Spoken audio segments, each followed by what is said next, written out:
Classic Gold. Today's hits, you're on Breakfast with Pablo and you're listening to Throwback Thursday, where each week we chat to a former reality TV star. And on the phone today we have Sheridan Wright from Biggest Loser. Sheridan, good morning.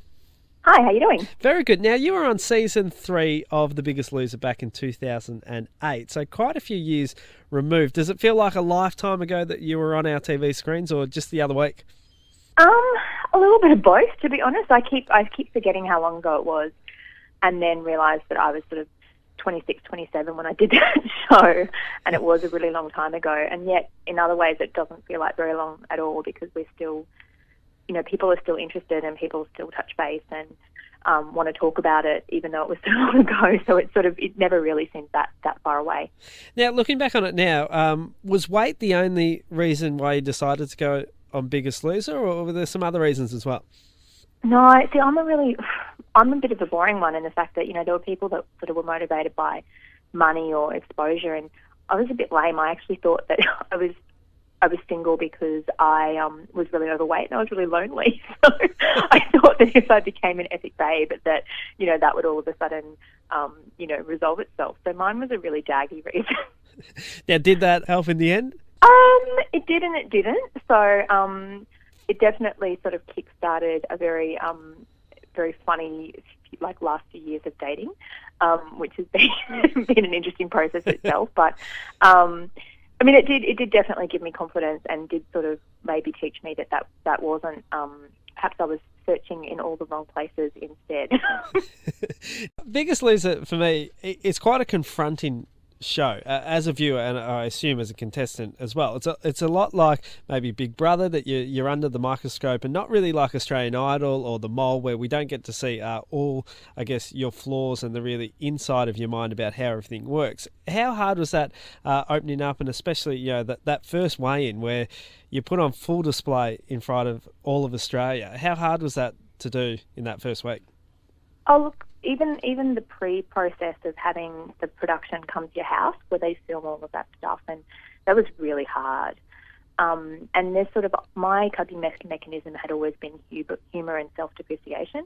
So when all of a sudden that's kind of removed because you're not allowed to sort of be funny and you're forced to confront it seriously, and you're also physically quite vulnerable. Like, there's, a little bit of, highly strained lycra between you and being nude, and it's really confronting, and it's, embarrassing. It's a bit humiliating.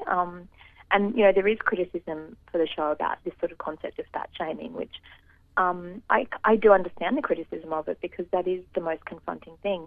But at the end, though, of course, you don't really care, because you feel so happy about where you've got to. But those first few weeks are hell. You lost a staggering, I believe, 44.8 kilos from being on Biggest Loser. Is that correct? Yeah. Now, how hard was it, obviously, to keep that off and to keep up your fitness regime? Oh, look, I've been a bit all over the shop. So I auditioned for Series 2 and didn't get in. And so my heaviest to my lightest was actually 61 kilos. So I lost 16 kilos before I got into Series 3. Okay. So there's a whole process afterwards. Like, I'm probably at the moment heavier than I'd like to be, but it's really about finding that place in between being healthy and happy and being obsessed, because I think I was unhealthily obsessed, I'd say, for 2 to 3 years, where I would have panic attacks if I gained any weight. I was obsessed with, my caloric intake and exercise, and I was so terrified of becoming the person I was before, to the point that I think it really damaged my mental health. So I think it's really about finding that balance, and the people that are sort of successful are trying to find a way to make it work. Now, I found somewhere online a Q&A from you before you went on the show, and it said... Oh, God. It said that I want to have the confidence to perform in bands and theatre again, and I want to have the confidence to teach again, to stand up in front of a class and know I'm strong and confident both mentally and physically. Is that something that you have been able to do? What a wanker. After losing the weight? Look, I've taken a completely different career path. So I finished, and I realised I didn't want to be a teacher anymore, which was kind of good, because I was a writer, and it was part of what I did anyway. I was an English and drama teacher, and I sort of felt like I've been telling kids, look, you can do anything you want to do, and I wasn't doing it myself. Mm-hmm. So I work in publishing now and do feel very confident. I probably haven't done as much theatre and music stuff as I would have liked to, but my interest has kind of changed. I do a lot of freelance journalism, and I'm really happy in my career, and I'm about to do a year travelling overseas writing. So, I definitely think I've gotten some really positive things out of that. Well, that's kind of where we're heading to now. Like you're a few years removed, obviously, from being on the show. Does it still affect you in your everyday life? For me, it's an interesting thing that I did, but it's not the most interesting thing in my life. Does that make sense? Mm-hmm. So if someone wants to talk about it, I'm happy to if they want to, but it's not something I would ever bring up. But it is something that you've got to know that when you meet new people, like my employer at the moment confessed that after my second interview, they Googled me. And when you Google Sheridan Wright, a lot of stuff comes up. And a lot of stuff that's very personal. And, you do some pretty confronting interviews before and after. There's photos, there's audio clips, there's video. There's all of a sudden a lot out there that's just going to be there forever. I don't get recognised that often. And I'm really happy about that. But when I do, it's a problem. It's more just the fact that, I've been on dates before where somebody's just dropped a few too many things that I haven't actually told them. And I've gone, right, they've Googled me. You've been on the forums. Yeah, I've figured it out, and I've gone, and, that might be something that you might not want to give out so freely. Now, would you do it all again, or would you go on another reality TV show? Do you know what? I would, but I would have a very different approach. The people who I think were most successful in my series were those people who were not particularly genuine in their character, not that were acting for a portion of the time and were very self-protective, and it was a smart thing to do, and I think it's the right way to handle it.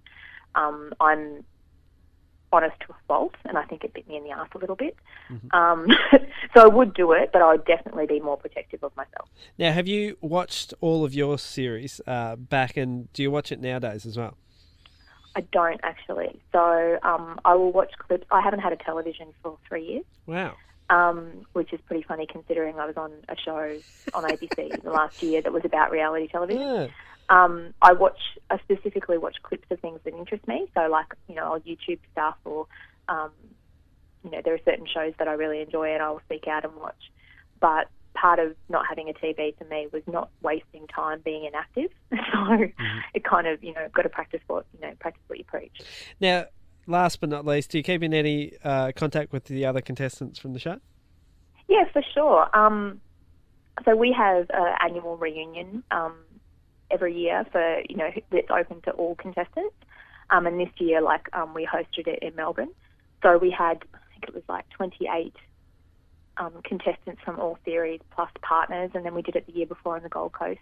Wow. I still talk to Ali from my series fairly regularly, and Gary and Kerry-Ann, and I'm actually seeing Nicola in Italy this year, so she's going to be over there doing a course, which is quite funny because we were sworn enemies on the show, but we're actually quite good mates now. Yeah, look, you do stay in touch, but it's obviously not as much. Classic Gold, today's hits, Spirit.